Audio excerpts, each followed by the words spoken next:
A Rosemary Sentimental production from the Wired Up TV team. Enjoy it. How's it going, my people? How's it going, mi gente? This your boy Wired Up from Wired Up TV, and welcome to another episode of Wired Up TV. Hope you guys got your hands on the steering wheel and keeping those two eyes on the road and handling everything you guys gotta handle, no matter how hard it is. Take care of it, guys. You guys know the rules. We handle our business, we take care of our kids, we work, we make that money, and we help people. We keep it moving front and keep it positive, y'all. That's why we are where we are. That being said, let's get down to the video, y'all. Now, you guys know the deal. You guys know what I'm about to talk about. You guys can read, and I'm pretty sure you guys read the title. The real Devon Clark. Now, I'm pretty sure we all know the story behind Devon Clark. Some people think Tupac met him while preparing himself to play the role on the movie Gridlock. Some people think he knew him from charity work, and some people think he knew him even before then. As just somebody he knew from the street that he met from somebody he knew, or whatever the case may be. The reality is, nobody truly knows exactly where Devon Clark actually met Tupac. So, like you guys already know, the Wired Up TV team goes in deep and we try to figure out what's going on, the truth. So we go around asking people, we go around reading articles, checking out what people are talking about, asking some people that were actually there and whatnot, and, just doing our research. And we came across this picture right here. And it is Tupac. I believe that's Big Stretch in the passenger seat. And Mr. Devon Clark right there with him. So now this raises very interesting questions because it throws everything out the window. All the theories kind of go into a whirlwind, a tornado. Because he couldn't have met him first on the set of Gridlock, because here he is with Tupac way before then, a couple of years before that, with Big Stretch. You guys know that he fell off with Big Stretch a little bit shortly that Quad Studio thing when he got shot 5 times in New York City. So this picture is from about 1994. So he had to know. That raises the question, especially for me, and I'm pretty sure for you guys, that means he had to have known him before Death Row Records. And I always said this on my past videos.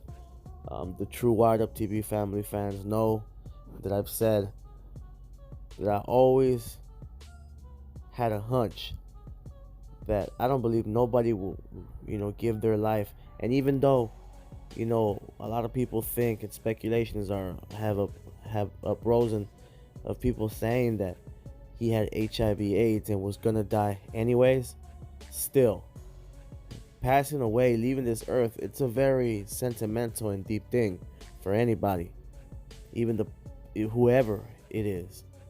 No matter how you view life, no matter how you're feeling, it's deep. Okay? It's the biggest thing ever.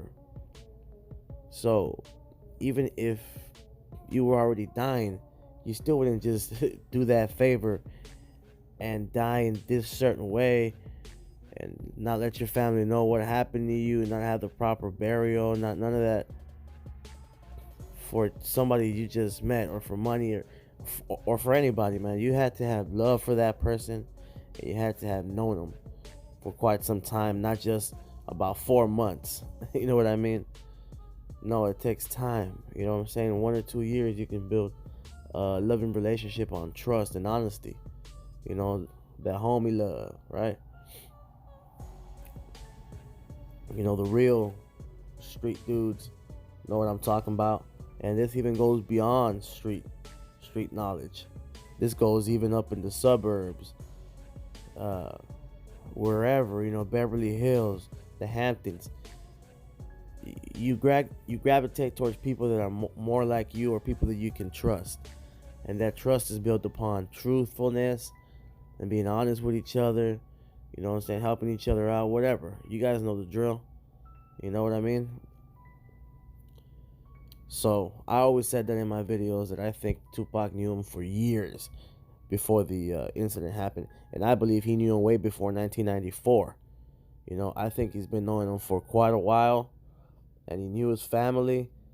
And that's how he got him to give his life and his body in order for him to be able to escape on September 7th, 1996 in Las Vegas, Nevada, after the Mike Tyson fight.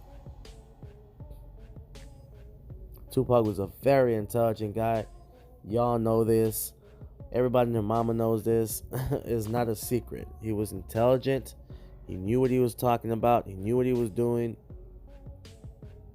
And he did his homework. And always had the game wrapped up. Sewn up. He had a plan A, B, C, D, E, F, and G. For basically being ready for anything. Any outcome he was ready for. And this is proven correct by an interview that Shock G does. You know, a famous interview. I'm pretty sure you guys have heard it. When he said that Pac told them, if I die this way, put this out like this. But if I die that way, put this out like that. And if I die this way, put this out like this. He said Plan had a plan A, plan Z. And that's true, y'all.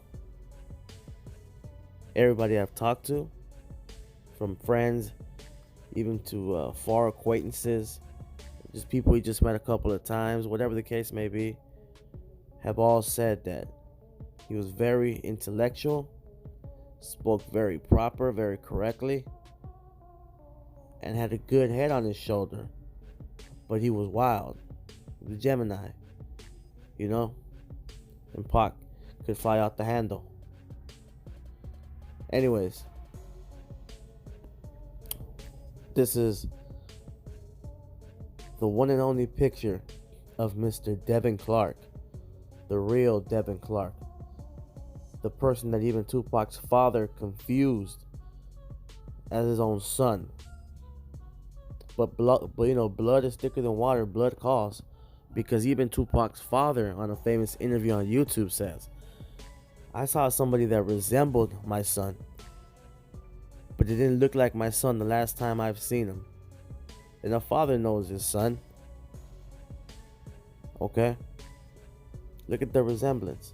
It's not exactly like him, but everybody said his face was a little swollen, a little makeup, little, you know what I'm saying? You can do magic. But when you look deep into that person's soul and you're staring at him, especially if you think he's passing away, a father knows. So that's why he said that the way he said it. That he just resembled his son, but it didn't look like his son the last time he seen him. Afeni Shakur was locking down that room. Can't nobody get in, can't nobody get out. Why? Frank Alexander said it on tape. On tape, that he saw when they rolled him out the dock. Supposedly when he passed away, they rolled him straight to the exit. And when they opened them doors, there was somebody there right there already waiting to grab him. And then they cremated him that same day, right away, quickly. Why? As lavishing as Tupac's life was, why wasn't it this big funeral? Why would his mom say he chose to leave quietly? Because Pac knew he faked his death. He didn't want no fake funeral. He didn't want to do that because Pac was never fake. He's gonna fake his death and bounce out of this to get back at them people that were trying to get him. He knew they were trying to kill him. He got that letter from that lady. And he knew, because he was intelligent, he knew they were watching him. He said in his music, I know they're watching me, and all eyes on me at the end. This is just stuff I have to repeat to y'all. Because we've already done prove that Pac is alive. There's no proof that he is dead. There's just overwhelming proof that he's alive. Why? Because the truth always comes to surface. There's one thing that can never be hidden, that will always rise to the surface. There are three things: the moon, the sun, and the truth. Okay? Buddha said that, my friends.